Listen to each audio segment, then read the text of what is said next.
আমি তো বলিনি ধার শোধ করার জন্য। নমস্কার বন্ধুরা, তোমাদের জন্য আবার একটা নতুন রেসিপি নিয়ে হাজির হয়েছি। বাঙালিদের প্রথম পাতেই তেতো আর শেষ পাতে চাটনি দরকারি হয়, তাই প্রথম পাতে সেই তেতোর রেসিপি কিন্তু আজকে শেয়ার করব।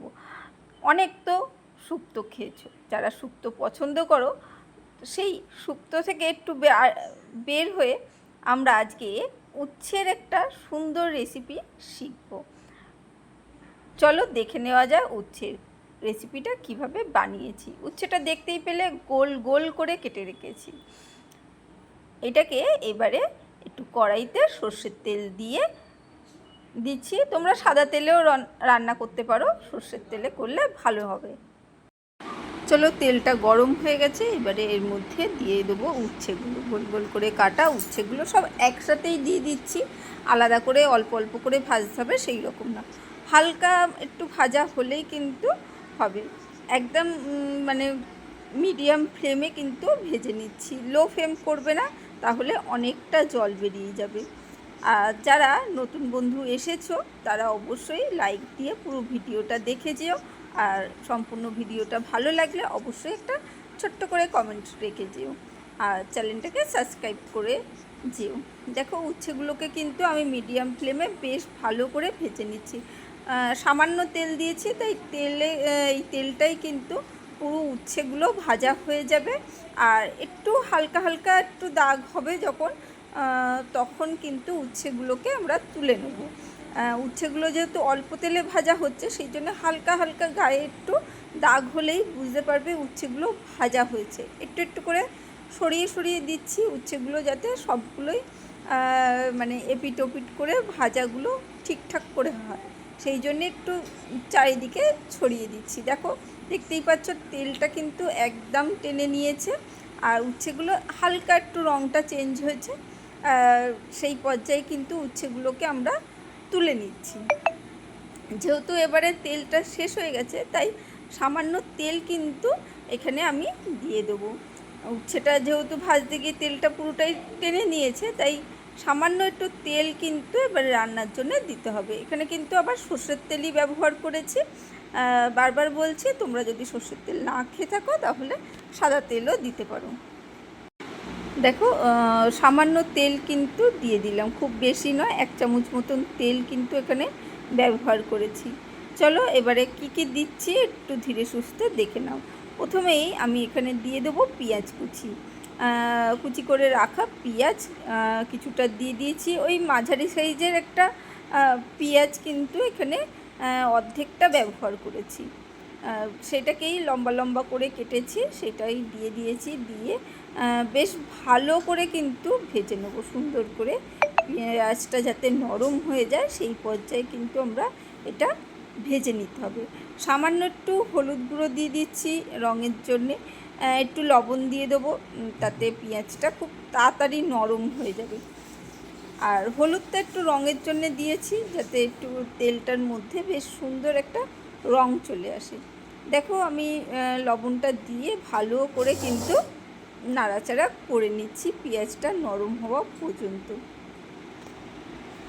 তোমরা যারা দেখতে শুরু করেছো, যদি লাইক দিতে ভুলে গিয়ে থাকো অবশ্যই লাইক দিও, আর সঙ্গে থেকো। আমার নতুন পুরনো সব বন্ধুকে জানাই অসংখ্য ধন্যবাদ এইভাবে পাশে থাকার জন্যে। দেখো টমেটো এবার দিয়ে দিয়েছি সামান্য, ছোট্ট একটা টমেটো হাফ অংশ দিয়ে দিয়েছি, পেঁয়াজের সাথে ভেজে নিচ্ছি। তাতে কি হবে, পেঁয়াজটা কিন্তু আরও তাড়াতাড়ি নরম হয়ে যাবে, আর টমেটোটাও কিন্তু নরম হয়ে যাবে। আর এখানে দিয়ে দিয়েছি অল্প একটু রসুন, আদা আর কাঁচা লঙ্কা বাটা, সেটা সামান্য একটা হাফ চামচেরও কম কিন্তু এখানে দিয়েছি। সেটাও কিন্তু খুব সুন্দরভাবে নাড়াচাড়া করে নিচ্ছি।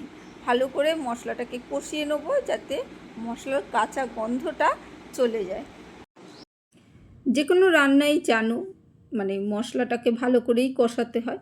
সবসময় মনে রাখবে, মশলাটা যদি ভালো করে কষানো না হয় তার স্বাদটাই পাল্টে যাবে। কাঁচা থাকলে একরকম আলাদা স্বাদ এসে যাবে, বেশি পুড়ে গেলে আবার আলাদা টেস্টটা খারাপ হয়ে যাবে, দুটোতেই কিন্তু টেস্টটা খারাপ হবে, মানে কাঁচা মশলা থাকলেও টেস্টটা খারাপ আসবে, আবার পুড়ে গেলেও মশলাটার টেস্টটা খারাপ আসবে। তাই মশলাটাকে কিন্তু খুব সুন্দরভাবে কষিয়ে নিতে হবে। দেখো ভালো করে কষাচ্ছি, আর এই দিকে একটা মশলা তৈরি করে নিচ্ছি। দেখো দিয়ে দিয়েছি 5 ফোড়ন। এই মশলাটা কিন্তু দিতেই হবে এই তরকারিটায়, তাহলেই কিন্তু এই স্বাদটা আলাদাই আসবে। আর এখানে নিয়েছি রাঁধুনি, যতটা 5 ফোড়ন নিয়েছি তার চেয়ে অল্প একটু বেশি রাঁধুনি নিয়েছি। দুটোই কিন্তু একদম লো ফ্লেমে ভাজবো, মানে যেহেতু লোহার কড়াই সেহেতু খুব গরম হয়ে গেছে। আর তার সাথে দিয়ে দিয়েছি খুব সামান্য চারমগজ। খুব ভালো করে সুন্দরভাবে নাড়াচাড়া করে এটাকে কিন্তু গুঁড়ো করব। কিন্তু তার আগে দেখো দুটো ছোট এলাচ আমি দিয়ে দিয়েছি, তার সাথেই এর সাথেই দিয়ে সুন্দর করে নাড়াচাড়া করে নিচ্ছি। আর এইখানে মশলাটাকে কিন্তু একদম লো ফ্লেম করে রেখেছিলাম যাতে মশলাটা না পুড়ে যায়। দেখো সামান্য একটু জল দিয়ে দিয়েছি, কারণ একদমই তেলটা নেই, সেই জন্যে জলটা প্রয়োজন।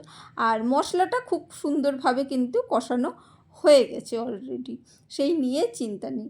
এবারে যে মশলাটা রেডি করলাম সেই মশলাটা কিন্তু গুঁড়ো করে নিয়েছি মিক্সির জারে, মানে 5 ফোড়ন, রাঁধুনি, একটু চারমগজ আর দুটো ছোটো এলাচ, একদম ছোট্ট দুটো ছোটো এলাচ, মানে যদি বড় হয় তোমাদের ছোটো মানে এলাচটা, তাহলে একটাই ব্যবহার করবে।